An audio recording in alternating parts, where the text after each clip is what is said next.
Today, a history of war. As I said in the previous episode, today I will introduce you to the Napoleon's downfall. In 1810, Russia withdrew from the continental system. In return, Napoleon led a massive army into Russia in the summer of 1812. Rather than engaging the French in a full-scale battle, the Russian adopted a strategy of retreating whenever Napoleon forces attempted to attack.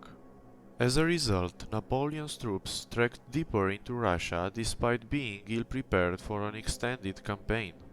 In September, both sides suffered heavy casualties in an indecisive battle of Borodino. Napoleon's forces marched on the Moscow only to discover almost the entire population evacuated. Retreating Russians set fires across the city in an effort to deprive enemy troops of supplies. After waiting a month for a surrender that never came, Napoleon, faced with the onset of the Russian winter, was forced to order his starving and exhausted army out of Moscow. During the disastrous retreat, his army suffered continual harassment from a suddenly aggressive and merciless Russian army. Of Napoleon's 600,000 troops who began the campaign, only an estimated 100,000 made it out of Russia. At the same time as the catastrophic Russian invasion, French forces were engaged in the Peninsular War, which resulted in the Spanish and Portuguese, with assistance from the British, driving the French from the Iberian Peninsula. This loss was followed in 1813 by the Battle of Leipzig, also known as the Battle of Nations, in which Napoleon's forces were defeated by a coalition that included Austrian, Prussians, Russians, and Swedish troops.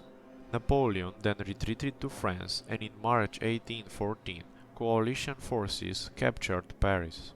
On April 6, 1814, Napoleon was forced to abdicate the throne.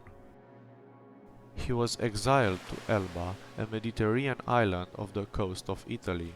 He was given sovereignty over the small island, while his wife and son went to Austria. On February 26, 1815, after less than a year in exile, Napoleon escaped Elba and sailed to the French mainland with a group of more than 1,000 supporters. On March 20, he returned to Paris, where he was welcomed by cheering crowds.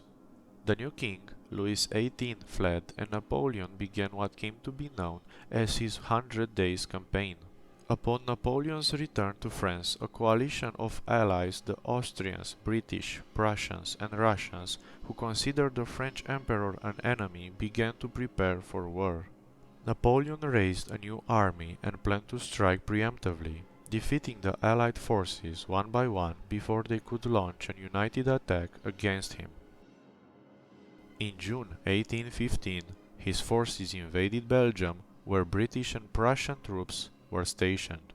On June 16, Napoleon's troops defeated the Prussians at the Battle of Ligny. However, 2 days later, on June 18, at the Battle of Waterloo, near Brussels, the French were crushed by the British with assistance from the Prussians. On June 22, 1815, Napoleon was once again forced to abdicate.